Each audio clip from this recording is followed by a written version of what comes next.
Bienvenue à tous, bienvenue sur votre podcast Les Déraillés. Je suis ravi de vous retrouver aujourd'hui. Donc après le Tour de France, ça fait une semaine qu'on ne s'est pas vu. Je pense qu'on a beaucoup de choses à se raconter depuis la montée du Ventoux. Ravi de retrouver Clément aussi pour ce podcast. Salut Clément, je pense que on a quand même connu une fin de tour assez intéressante. Salut, content d'être là. Ouais, une fin de tour où même si la bataille entre les deux favoris n'était pas forcément au rendez-vous, il y a quand même des choses à dire sur cette fin de Tour de France. Donc content d'être là pour en parler avec toi. Ouais, effectivement, une fin de Tour de France quand même, j'ai trouvé moins intéressant malgré, je pense, tout l'engouement sur les réseaux sociaux pour dire que c'était boring.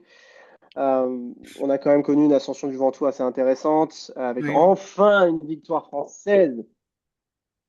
On l'attendait.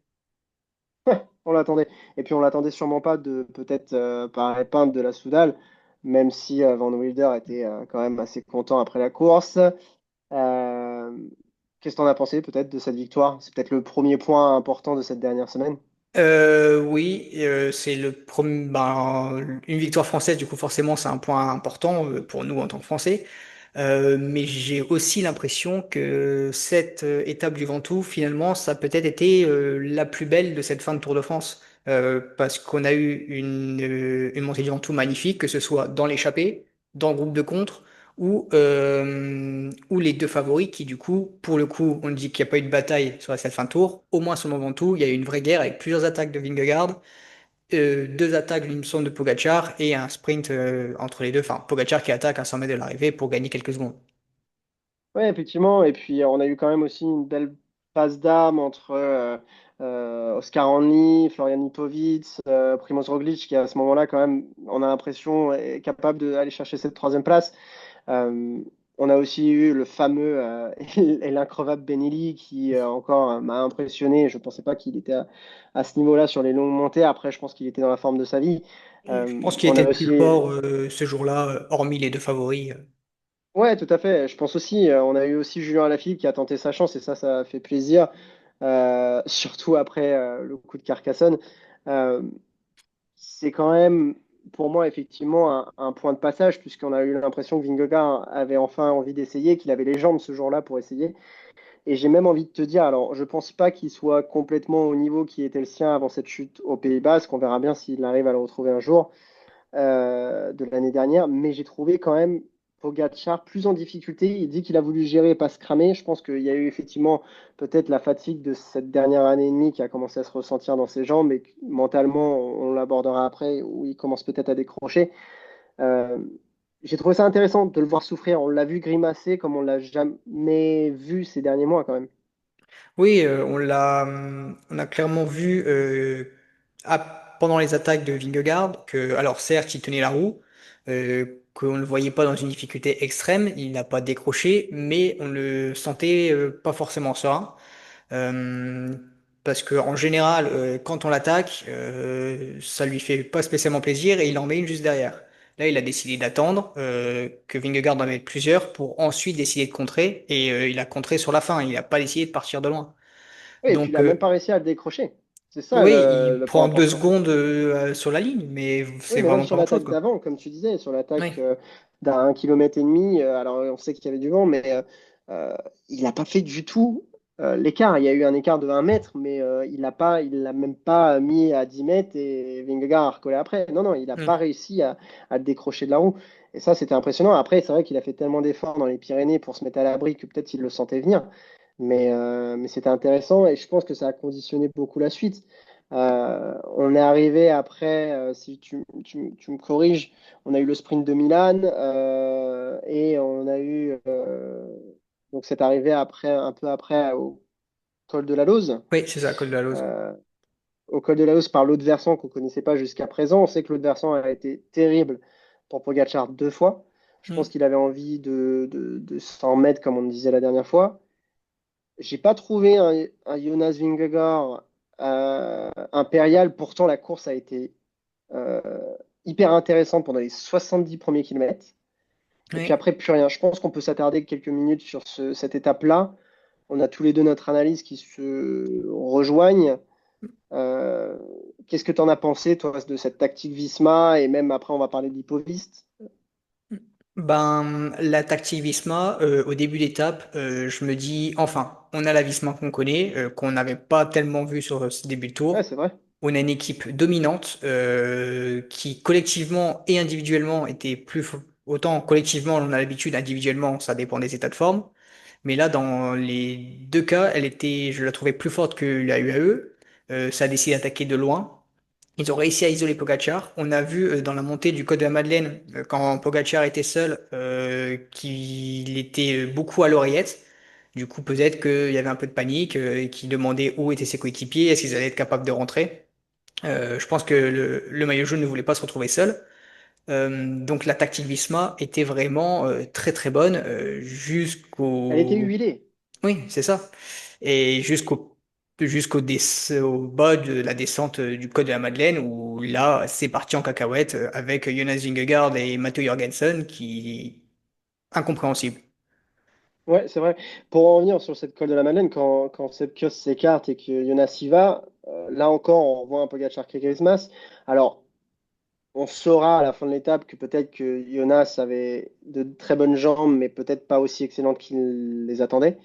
Mais je suis convaincu que dans la Madeleine, il y a moyen de faire plus de dégâts que ça. Surtout quand tu sais que tu vas récupérer effectivement Matteo Jorgensen un peu plus loin. Alors effectivement, ils passent ensemble au sommet, ils font la descente ensemble, ils arrivent en bas dans la vallée. Et là, effectivement, comme tu dis, moi j'étais devant mon écran et j'ai pas compris. On a personne qui roule. On a Ben O'Connor qui y va avec Errada, il me semble. Hmm. Euh, et puis là, à ce moment-là, au lieu de les laisser à, on s'en fiche de ces deux-là. Au lieu de les laisser même à 20 secondes devant et mettre Théo Jorgensen qui fait juste un tempo parce que derrière, on a retrouvé beaucoup d'équipiers chez Pogacar, chez Vingegaard, chez Oscar Henry avec cette image folle où tu as le train de la Postal NL qui passe pleine balle comme s'il y Oui. avait le leader du Tour de France à côté. Incroyable cette image. Et effectivement, alors, la tactique, la pensée de Matteo Jorgensen, je l'ai pas. Surtout si c'est pour s'écraser complètement juste derrière. Si tu sens que t'es juste, fais juste un tempo au moins jusqu'au pied. Et après, c'est du mano à mano, comme disait Laurent Gelabert. C'est du mano à mano, c'est chacun pour soi. Donc, même si Jonas il perd 7 minutes, c'est fait. Hmm. Le tour est plié, et puis après, on peut se concentrer sur une victoire d'étape. Et Jonas Vingegaard, qui surtout ne bouge pas le trou avec Matteo Jorgensen. Et puis après, ça roule pas, ça même pas un tempo. Et puis au final, on n'a pas les jambes, même si il a été attaquant et ça a fait plaisir de retrouver un Jonas Vingegaard attaquant. Mais au final, il perd 3 secondes en haut. Oui. Pour moi, c'est comme la stratégie de Lipovic. Il a la course parfaite. Il est nickel dans sa tactique et il se fait un raid solitaire de 20 bornes pour au final avoir Oscar Onlini qui est quand même un plus petit gabarit, plus fin sur ce genre de col. Je pense que ça l'avantage et à deux doigts de perdre son maillot blanc pour 22 secondes. Roglic qui fait en plus une ascension plutôt correcte. Là, j'avoue que les deux tactiques du côté d'Ibovic et du côté Jumbo-Visma, enfin Jumbo-Visma, j'aurais dû utiliser ce terme, la Visma, j'ai pas compris. Mais par contre, la victoire de Ben O'Connor en là-haut, 100% mérité, il a été incroyable toute la journée. Oui. Euh, Bah c'est ça. Alors je suis quand même un peu plus sévère contre la Visma que Oui, bien sûr. contre la Red Bull et Lipovic. Parce que Lipovic, je pense que si justement la Visma ne fait pas n'importe quoi, il y a peu de chances que ça rentre derrière et peut potentiellement creuser l'écart sur Only. C'est clair. Euh, mais du coup, je vais en revenir sur la Visma. Alors, la seule chose que je vois potentiellement, c'est qu'ils se sont dit, on va re-envoyer Jorgensen devant. Vingegaard va rattaquer dans le col de la Lose et le récupérer pour avoir un relais dans la montée. Sauf que du coup, dans les deux cas, si Jorgensen n'avait pas pris assez d'écart et Vingegaard, dans ces cas-là, aurait quand même dû rouler dans la vallée parce qu'il a laissé revenir les coéquipiers de Pogacar. Du coup, la stratégie est partie complètement en sucette. Mais comme tu dis, je suis d'accord. Magnifique victoire de Ben O'Connor. Il a su profiter Mm. de l'erreur de ses concurrents pour aller s'offrir une belle victoire. Et concernant Lipovic, oui. il aurait peut-être dû plus s'économiser, ça c'est sûr. Après, je Après, pense que c'est l'apprentissage aussi, hein. Ouais, c'est il est ça. jeune et puis on est quand même dans une équipe où on, On apprend. Mm. oui, on apprend et on n'a pas de leader clairement défini. Alors à la base, c'est censé être Roglic, sauf qu'on voit bien que sur ce tour, Lipovic Non, mais c'est prend le terminé, leadership. Roglic. Je l'adore ce coureur, Donc, mais c'est terminé. oui, donc je comprends qu'il y ait eu des erreurs qui soient faites du côté de la Red Bull. Je comprends moins de la part de Visma, surtout avec le début d'étape qu'ils ont réalisé. Pour moi, c'est Ouais, ils font un inacceptable. début d'étape exceptionnel et c'est comme le lendemain. Alors effectivement, on a dû raccourcir l'étape pour un sujet en particulier avec les agriculteurs et un virus sur les vaches. Euh, et c'est quand même dingue de dire c'est la dernière étape, enfin réellement où on peut faire une différence chez la Visma et on tente pas le tout pour le tout, quitte à se faire exploser la machine. J'ai 7 minutes d'avance sur Lipovitz. Il n'y a rien qui peut m'arriver si je suis Jonas Vingegaard. Alors, on sait que c'est pas forcément dans sa nature, c'est quelqu'un d'ultra prudent. Euh, mais j'ai quand même été déçu de cette dernière étape de montagne qui a fait pchit, qui a vu Timmens Arensman s'imposer encore. Alors, j'ai rien contre Timmens Arensman, encore la première victoire est largement méritée. Celle-là, elle est à la pédale, effectivement, entre guillemets à la pédale, parce que bon, il n'a pas non plus battu Pogacar et Vingegaard qui se concentraient aussi sur lui. Mais si les favoris Mais font la guerre, il la gagne pas, quoi. c'est ça, exactement. Et puis, il a eu quand même, par contre, le flair de se dire, bon, bah, moi, j'y vais quand même. Oui. Donc, ça, rien à dire. À la limite, j'aurais aimé voir le Florian Lipovic s'imposer, parce que je pense qu'il fait un très beau Tour de France. Il se ressaisit bien le lendemain, après avoir tant d'efforts à la Lose. Je pense que c'était quand même un gros coup mentalement et surtout un gros coup de stress pour lui et son équipe. Il a super bien géré. Roglic, alors effectivement, c'était là pour le coup, je le félicite parce que lui aussi, qui est plutôt une course attentiste, il a tenté le tour pour le tout. Il se prend 10 minutes et bon, il vient mourir 9e, je crois, du général, Ouais, 8e ou 9e. On s'en fout qu'il ait fait 5e ou 9e. Lui, il venait pour aller jusqu'à Paris, se prouver des choses et finir correctement son histoire avec le Tour de France. On verra l'année prochaine s'il vient. Euh, mais par contre, j'ai encore une fois été déçu du. Effectivement, c'est la seule étape où je me suis dit, OK, boring, il s'est rien passé. Je pense que Pogacar a été à bloc sur ces deux étapes. oui, Je pense qu'il pouvait rien il faire était de à plus. bloc. C'est son équipe qui a roulé sur cette dernière étape. C'est même pas la Mm. Visma. Après, il a fait rouler son équipe, histoire de mettre un train juste ce qu'il faut pour ne pas être mis en danger. Je pense pas qu'il y avait d'objectif de faire péter tout le groupe de Pogacar. Dans sa tête, oui, comme tu dis, je pense qu'il était presque à bloc et ce qu'il voulait, c'était ne pas avoir de défaillance. Et du coup, il a sa tenue comme ça, il est très content, il n'est même pas allé chercher cette victoire sur Tim Hartmann, qui, je pense, il aurait pu aller la chercher s'il décidait quand même d'attaquer Mm. dans le code de la plagne. Mais oui, je pense que Pogacar est un peu fatigué, il a laissé son équipe travailler. La Visma inexistante sur cette dernière journée, donc certainement qu'elle était résignée. Elle se dit que ça allait pas être possible, que Vingegaard n'avait pas les jambes et que eux n'étaient pas assez armés pour renverser le tour. Donc ouais, et finalement c'est même Lipovic qui fait la course à la place des favoris Ouais, ça m'a fait plaisir. Franchement, c'est un mec sur qu'on cette veut. montée. Il est impressionnant. Il est impressionnant, c'est un mec qu'on veut, ce gars-là. Son ascension, elle est fulgurante en 2 3 ans depuis son arrivée à la Red Bull. Et franchement, ça fait plaisir de voir le cyclisme normalement peut-être reprendre un peu du poil de la bête, comme le cyclisme britannique avec Only. Ça fait Mm. plaisir de voir ces grandes nations arriver dans ce sport qui, ces dernières années, enfin, je me souviens pas d'un Britannique à part les Yates, mais c'est l'ancienne génération presque maintenant, j'ai envie de te dire. Oui. Donc ça fait plaisir de les voir. Ils ont fait la course. J'ai trouvé ça vraiment passionnant, cette partie-là. C'est pour ça que je suis pas d'accord avec le fait que la fin de ce Tour de France était boring. Et puis surtout, il faut accepter que Tadej Pogacar est un hyper grand champion. Tous les pseudo-fans et connaisseurs de vélo qui accusent de dopage sur les réseaux, on en discutait avant ce podcast. Bizarrement, on les voit pas parler de Léon Marchand, alors que j'ai rien contre Léon Marchand. J'adore ce nageur. J'espère que voilà, il continuera à battre des records et il est une super image pour le sport français. Mais je trouve que c'est toujours la même chose avec le cyclisme. C'est toujours une deux poids deux mesures. Mm. Et on va en parler juste après, peut-être avec l'état de santé mentale de Pogacar. Euh, pour finir sur cette fin de semaine, on n'a pas parlé, avant de parler de Paris, on n'en a pas parlé de un garçon qui m'a impressionné parce que je pensais que sur la Lose, il allait tout perdre quand je l'ai vu décrocher dès le pied, c'est Kevin Vauquelin. Oui. Alors là, chapeau, et puis surtout se faire une fracture dès le retour à la maison quand on descend les valises dans les escaliers. La, Alors ça, la blessure bête. magnifique. La blessure bête. C'est même pas en buvant pour le Tour de France. Franchement, Kevin, t'as déconné.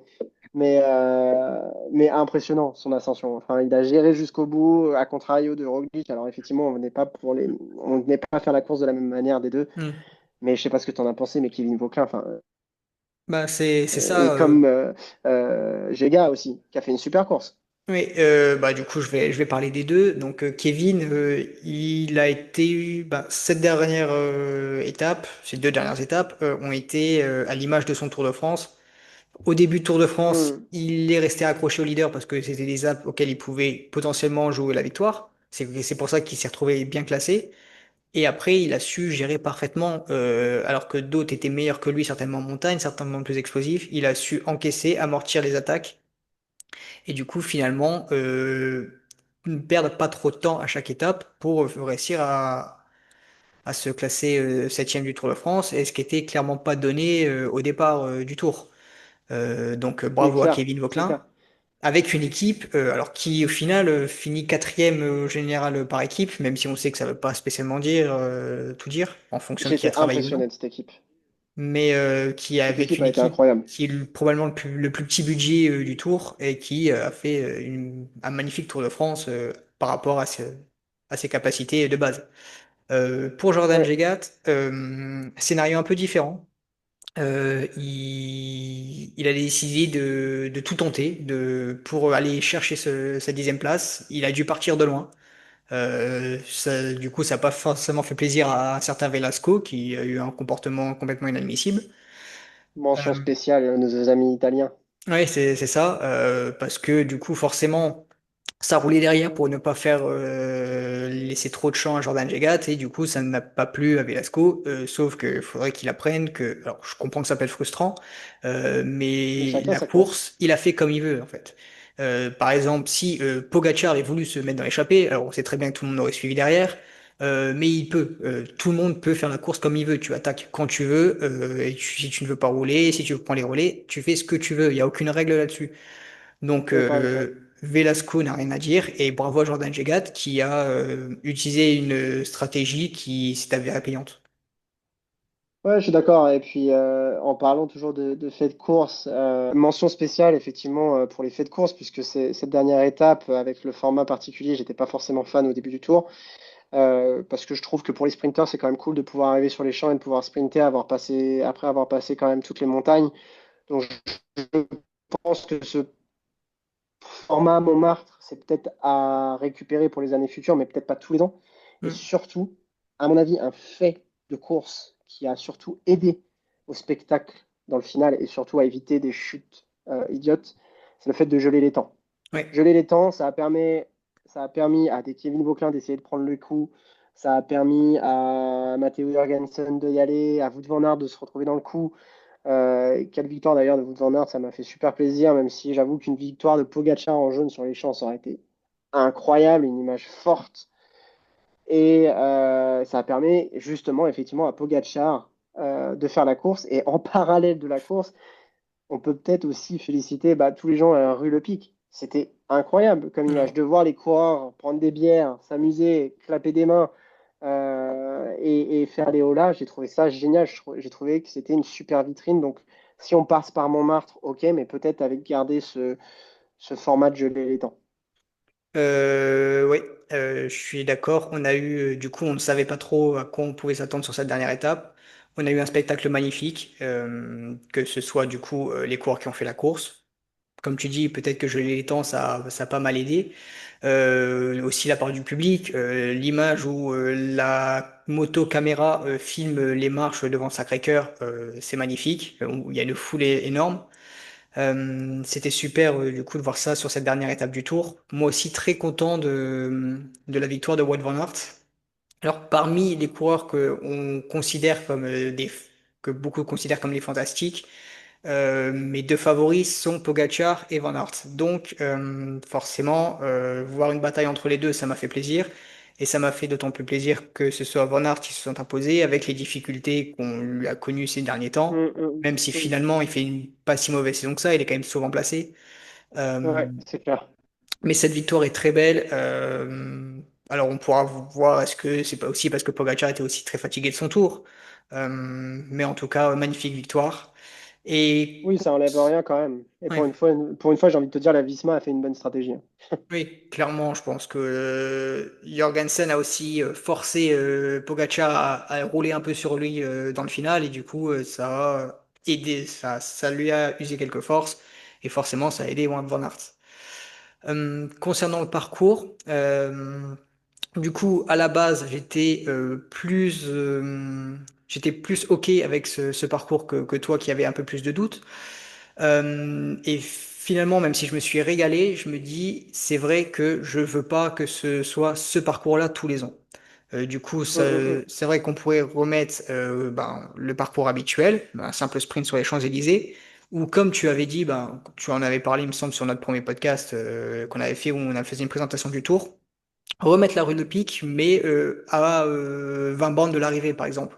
Où du Mm, coup, mm, tout à fait. ça permet à un groupe de punchers de s'extirper du peloton et après d'avoir une poursuite entre un peloton et un groupe d'échappés. Ce qui et pour moi, en fait, cette rue de pique doit rester, mais pas forcément trois montées et avec la dernière qui est à 6 km de l'arrivée. Changer les formats à chaque fois, qui est comme ça, à chaque Tour de France, on aura un peu une surprise sur ce qui va se passer. Ouais, je suis d'accord. Tu as dit aussi quelque chose, à mon avis, sur cette fin de tour qui a fait couler beaucoup d'encre. Euh, c'est l'état de santé général chez Pogacar, ou en tout cas le mood chez Pogacar. Euh, on a eu plusieurs déclarations qu'il était très fatigué, qu'il comptait les kilomètres jusqu'à Paris parce qu'il va rentrer chez lui pour faire autre chose. Euh, et en plus, surtout une déclaration, je trouvais assez significative qu'il dit et qui m'a fait rappeler un peu à un autre grand champion de notre époque, c'est Peter Sagan, Mhm. qui, dans cette déclaration, dit: Je ne sais pas jusqu'à quand je ferai ça, mais une fois, en gros, les JO 2028 passés, qui sont un peu son prochain objectif principal, d'ici là, il aura le temps d'avoir peut-être gagné Milan-San Remo et Paris-Roubaix, qu'il ne voit pas forcément s'éterniser. Euh, Ouais, Si tu me permets, je peux peut-être exprimer rapidement ma pensée sur ça. vas-y. J'ai l'impression qu'il y a deux choses. J'ai l'impression que c'est un gros caractère chez les... Alors, je vais faire une généralité, je suis désolé. Si on a euh,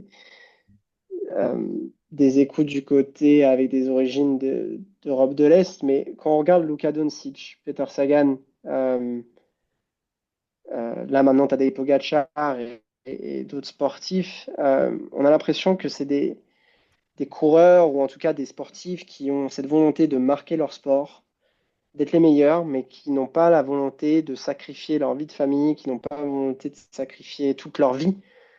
Pour ça, peut-être par rapport au fait, comme il disait Pogacar dans une interview, qu'ils connaissent ce que c'est la douleur de manière générale, ils sont habitués à ça, ils sont habitués du coup à chérir des choses simples de la vie et de profiter un peu au jour le jour. Et c'est pour ça peut-être qu'effectivement, il s'ennuyait en cette fin de Tour de France parce que il n'arrive plus à trouver de la motivation, ou en tout cas de l'éclate comme il en trouve sur des courses d'un jour, pardon, sur des classiques.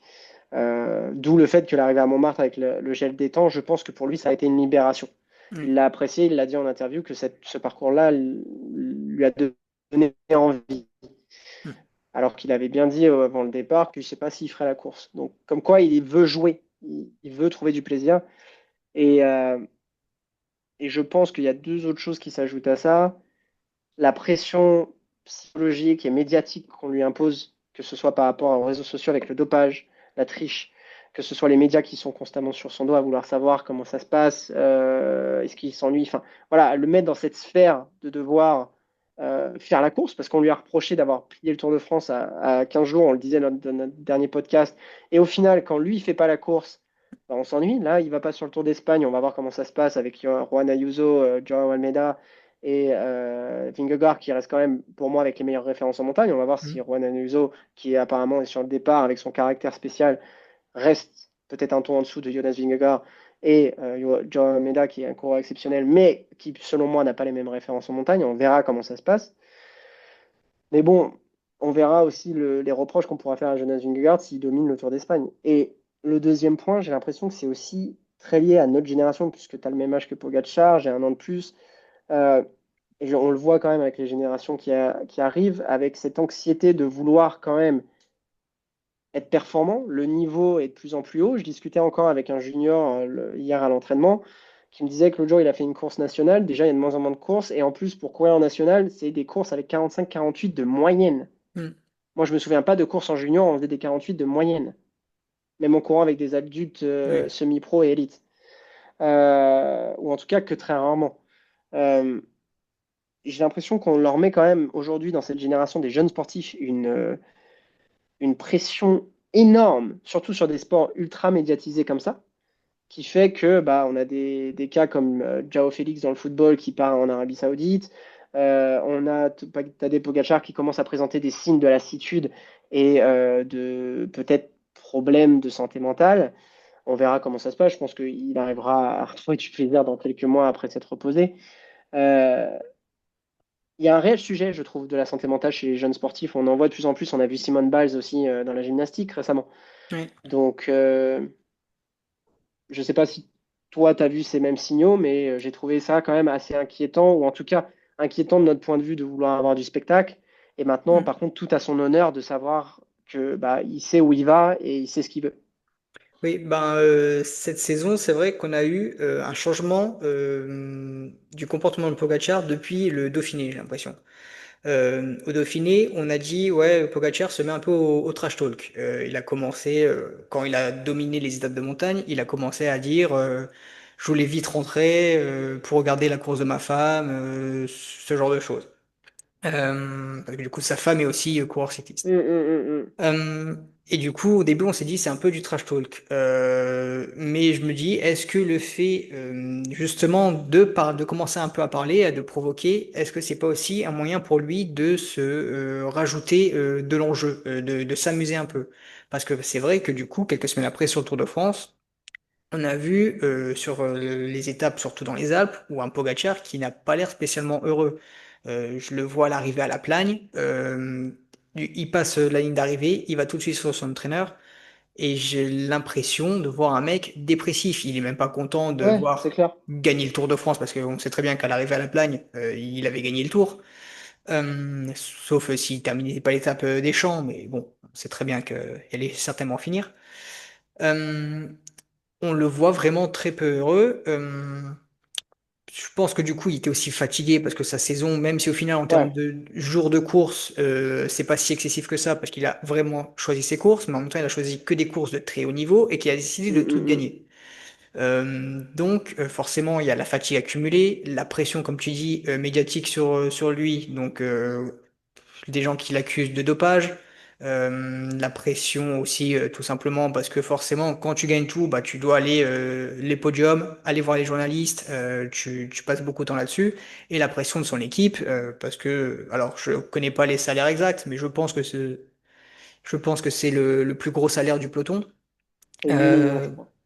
donc oui, il y a une énorme pression sur les épaules de Pogacar et je pense que c'est vrai que ça fait un an et demi qui carbure à mort et que je pense que là, ne pas aller sur la Vuelta, je pense, était à la base un de ses objectifs dans la saison pour faire le doublé Tour Vuelta, il n'y va pas. Faut voir est-ce qu'il va aller sur les mondiaux, est-ce qu'il va aller sur le Lombardie.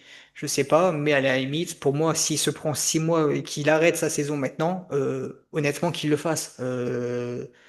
Parce que comme tu dis, il a dit qu'il ne se voyait pas continuer très longtemps. Et en même temps, il a dit, il y a quelques années, qu'il voulait taper tous les records. Donc, je pense que en termes de niveau, il fait clairement partie. Il y a un débat entre lui et Eddy Merckx pour le meilleur cycliste du monde.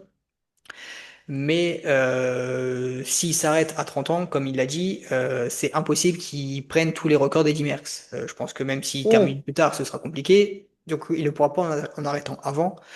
Mais oui, je pense que mentalement, Je pense qu'il va avoir besoin de la part de son équipe, de son entourage et du coup de lui-même, d'avoir un suivi assez relevé sur la gestion mentale de ce coureur, de Pogacar.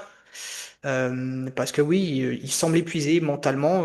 Parce que je pense que oui, il était fatigué sur cette fin de Tour de France. Mais pourquoi il n'a pas eu tant d'attaques de sa part? C'est, je pense aussi qu'il n'en avait pas envie. Il n'avait pas Ouais, envie tout de à se faire fait. mal aux Ouais. jambes.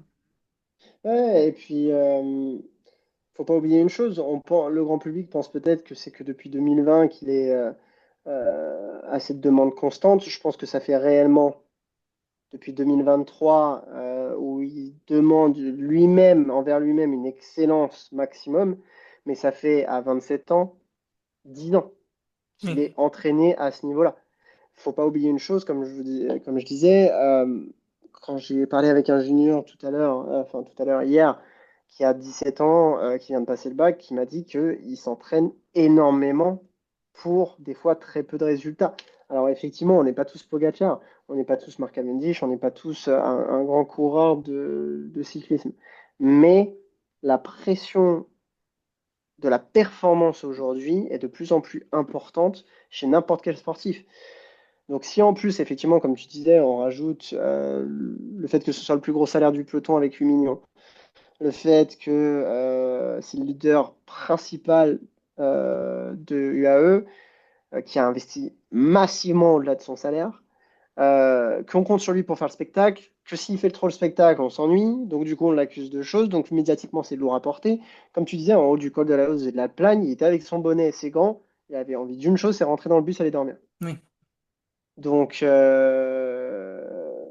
donc moi je pense qu'il faut vraiment, comme tu dis, limite lui lâcher la grappe pendant 6 mois. S'il vient pendant les mondiaux et qu'il fait le Lombardie, qu'il fasse ces deux courses-là et qu'il rentre.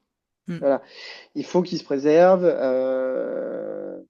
Il n'a rien à prouver à personne, je pense, aujourd'hui.